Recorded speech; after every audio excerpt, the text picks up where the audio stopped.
क्या जेएमएम के तीनों सांसद नलिन सोरेन, विजय हांसदा, जोबा मांझी भाजपा के संपर्क में है? क्या बंगाल में टीएमसी और महाराष्ट्र में शिवसेना यूबीटी की तरह ही झारखंड में जेएमएम के सामने भी बड़ा सियासी संकट पैदा हो सकता है?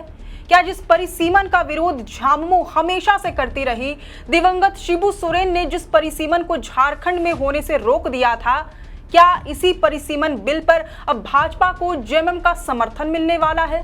झारखंड के अलावा क्या बिहार, यूपी और तमिलनाडु में भी बगावत की पटकथा लिखी जा रही है?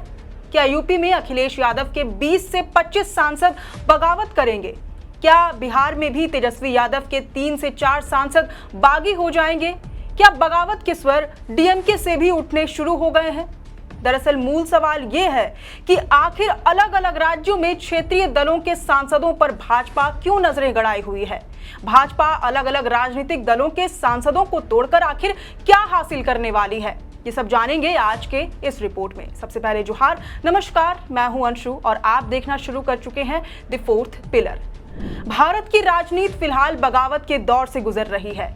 एक ऐसा दौर जहां एक के बाद एक क्षेत्रीय पार्टियों के सांसद अपनी मूल पार्टी को छोड़ रहे हैं और शामिल हो रहे हैं देश की सबसे बड़ी पार्टी भाजपा में, या शामिल ना हो पाए तो एनडीए को समर्थन देने की घोषणा कर रहे हैं। पहले पश्चिम बंगाल में तृणमूल कांग्रेस के 28 सांसदों में 20 सांसद बागी हो गए और एनसीपीआई में विलय कर लिया। उन्होंने सदन में एनडीए को समर्थन देने की भी बात कही। वहीं महाराष्ट्र में उद्धव ठाकरे के सांसदों के टूटने की भी अटकलें लगाई जा रही हैं। कहा जा रहा है कि 9 में से 6 सांसद एकनाथ शिंदे गुट में जा सकते हैं। महाराष्ट्र की राजनीति में सियासी उठापटक का दौर निरंतर जारी है। उद्धव खेमे के 6 सांसदों की बगावत के बीच अमित शाह ने कोल्हापुर में बीते दिनों बड़ा बयान देते हुए कहा कि पहले एकनाथ शिंदे जी का नाम लेते ही लोग शिवसेना, शिंदे गुट कहने लगते थे। अब कोई गुट नहीं बचा, सिर्फ एक ही शिवसेना है। बहरहाल अब चर्चा जेएमएम, राष्ट्रीय जनता दल, समाजवादी पार्टी और डीएमके के सांसदों को लेकर भी तेज हो गई है। कहा जा रहा है कि सांसदों के टूटने का सिलसिला अब हिंदी बेल्ट के इन राज्यों से भी शुरू होगा। झारखंड में जेएमएम के 3 सांसद हैं, नलिन सोरेन, विजय हांसदा और जोबा मांझी।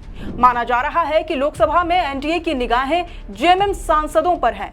इतना ही नहीं, प्रतिष्ठित दैनिक अखबार दैनिक भास्कर ने दावा किया है कि जेएमएम सांसद बीजेपी के संपर्क में हैं। वहीं बिहार में चर्चा मुख्य रूप से आरजेडी के कुछ सांसदों को लेकर हो रही है। इनमें औरंगाबाद से सांसद अभय कुशवाहा का नाम सबसे ज्यादा लिया जा रहा है। अभय कुशवाहा पहले जनता दल यूनाइटेड में थे और लोकसभा चुनाव से ठीक पहले आरजेडी में शामिल हुए थे। हाल के दिनों में उनकी मुख्यमंत्री सम्राट चौधरी से मुलाकात के बाद राजनीतिक चर्चाओं को और बल मिला। हालांकि अभी तक उनके पार्टी छोड़ने की कोई आधिकारिक पुष्टि नहीं हुई है। राजनीतिक विश्लेषकों का मानना है जो नेता पहले भी कई बार दल बदल चुके हैं, उनके बारे में ऐसी अटकलें ज्यादा लगाई जाती हैं। इसी तरह बक्सर से सांसद सुधाकर सिंह को लेकर भी चर्चा है। सुधाकर सिंह कभी भाजपा के टिकट पर चुनाव लड़ चुके हैं और बाद में आरजेडी में आए। वह अपने बागी तेवरों के लिए जाने जाते हैं और कई बार अपनी ही पार्टी या सहयोगी दलों की नीतियों की सार्वजनिक आलोचना कर चुके हैं। कुछ राजनीतिक जानकारों का कहना है कि पार्टी के भीतर मतभेद और व्यक्तिगत राजनीतिक महत्वाकांक्षाएं ऐसी चर्चाओं को जन्म देती हैं। हालांकि सुधाकर सिंह ने खुद कभी सार्वजनिक रूप से पार्टी छोड़ने के संकेत नहीं दिए हैं। वहीं जहानाबाद से सांसद सुरेंद्र यादव को आरजेडी का बेहद वफादार नेता माना जाता है। वह लंबे समय से लालू यादव के करीबी रहे हैं और संगठन पर उनकी मजबूत पकड़ मानी जाती है। इसलिए उनके बारे में दल बदल की संभावना अपेक्षाकृत कम मानी जा रही है। हालांकि राजनीति में किसी भी संभावना को पूरी तरह खारिज नहीं किया जा सकता। ये तो बात हुई बिहार की। अब बात उत्तर प्रदेश की करते हैं। यूपी में भी समाजवादी पार्टी में सांसदों की संभावित टूट को लेकर चर्चा तेज है। इसकी शुरुआत तब हुई जब सुभाष सपा प्रमुख और यूपी सरकार में मंत्री ओम प्रकाश राजभर ने सोशल मीडिया पर दावा किया कि समाजवादी पार्टी के कई सांसद मौजूदा नेतृत्व वाले अखिलेश यादव से नाराज हैं। इसके बाद उप मुख्यमंत्री केशव प्रसाद मौर्य ने भी दावा किया कि सपा के 25 से 26 सांसद असंतुष्ट हैं। बीते दिनों सोशल मीडिया प्लेटफॉर्म एक्स पर एक पोस्ट करते हुए राजभर ने दावा किया कि सपा में टूट होकर रहेगी। बागी सांसदों के गुट का नेतृत्व उत्तर प्रदेश की बागी भूमिका एक लाल करेगा। जिस तरह से सपा कार्यालय में सम्मेलन के नाम पर ब्राह्मणों को तिरस्कृत किया गया, उससे बागी बलिया का लाल बहुत आहत है। जाहिर है राजभर का ये इशारा बलिया से सांसद सनातन पांडे की तरफ था, क्योंकि वे जनरल कैटेगरी से आते हैं। सपा प्रवक्ता ने ब्राह्मणों को लेकर कथित टिप्पणी की थी, जिसके बाद ये समाज नाराज चल रहा है। दरअसल सनातन पांडे लंबे समय से समाजवादी पार्टी से जुड़े रहे हैं। उन्होंने 1996 में नौकरी छोड़कर समाजवादी पार्टी का दामन थामा था। 1997 और 2002 में पार्टी से चिलकहर विधानसभा सीट के लिए टिकट मांगा था, लेकिन प्रत्याशी नहीं बनाए जाने के बाद निर्दलीय ताल ठोक दी, लेकिन चुनाव में हार का सामना करना पड़ा। बाद में फिर 2007 में सपा ने प्रत्याशी बनाया और जीत हासिल की। सनातन पांडे ने राजभर के दावों को सिरे से खारिज कर दिया। उन्होंने कहा कि ऐसी बातें उन्हें मजाकिया लगती हैं और समाजवादी पार्टी ने उन्हें विधायक से लेकर सांसद तक बनाया है। सनातन पांडे ने सार्वजनिक रूप से पार्टी के प्रति अपनी निष्ठा जताई और किसी भी तरह की बगावत या दल बदल की अटकलों को खारिज किया।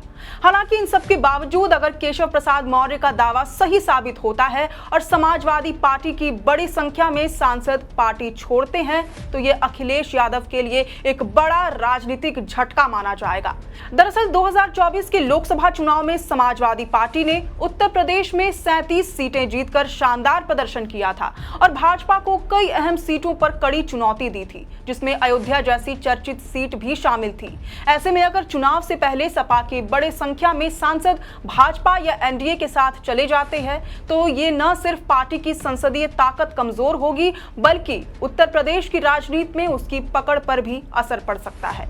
इसका प्रभाव आने वाले चुनावों और राज्य के राजनीतिक समीकरणों पर भी देखने को मिल सकता है।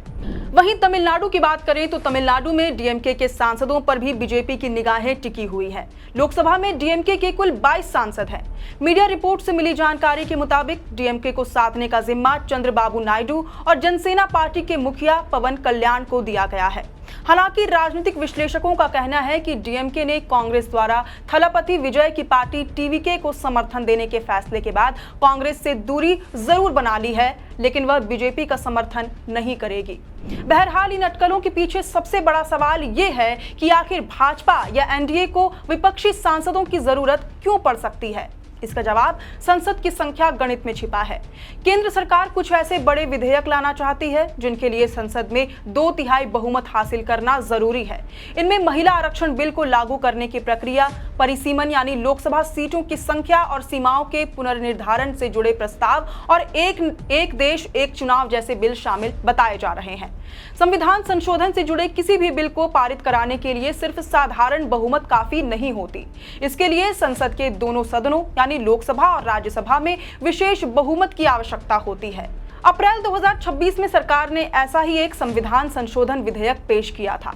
लोकसभा में मतदान के दौरान सरकार को 298 वोट मिले, जबकि बिल के पारित होने के लिए लगभग 352 वोटों की जरूरत थी। नतीजा ये हुआ कि बिल पास नहीं हो सका। राजनीतिक विश्लेषक मानते हैं कि आने वाले समय में भाजपा संसद में अपना संख्या बल और मजबूत करने की कोशिश कर सकती है। यदि विपक्षी दलों के कुछ सांसद एनडीए के साथ आते हैं या उसका समर्थन करते हैं, तो सरकार के लिए बड़े संवैधानिक बदलावों वाले बिल पारित कराना आसान हो सकता है। अब सबकी निगाहें आने वाले दिनों में टिकी हुई है। देखना होगा कि क्या बगावत का सिलसिला देश भर में बदस्तूर जारी रहेगा या फिर भाजपाई नेताओं के दावे धरे के धरे रह जाएंगे, और क्या भाजपा आने वाले दिनों में महिला आरक्षण, परिसीमन और वन नेशन वन इलेक्शन जैसे संविधान संशोधन बिल पारित कराने में कामयाब हो पाएगी। वैसे इन संभावनाओं पर आपकी क्या राय है, ये हमें कमेंट करके जरूर बताएं। आप देख रहे थे दी फोर्थ पिलर। मैं हूं अंशु, कैमरे के पीछे है सहयोगी मनीष। शुक्रिया।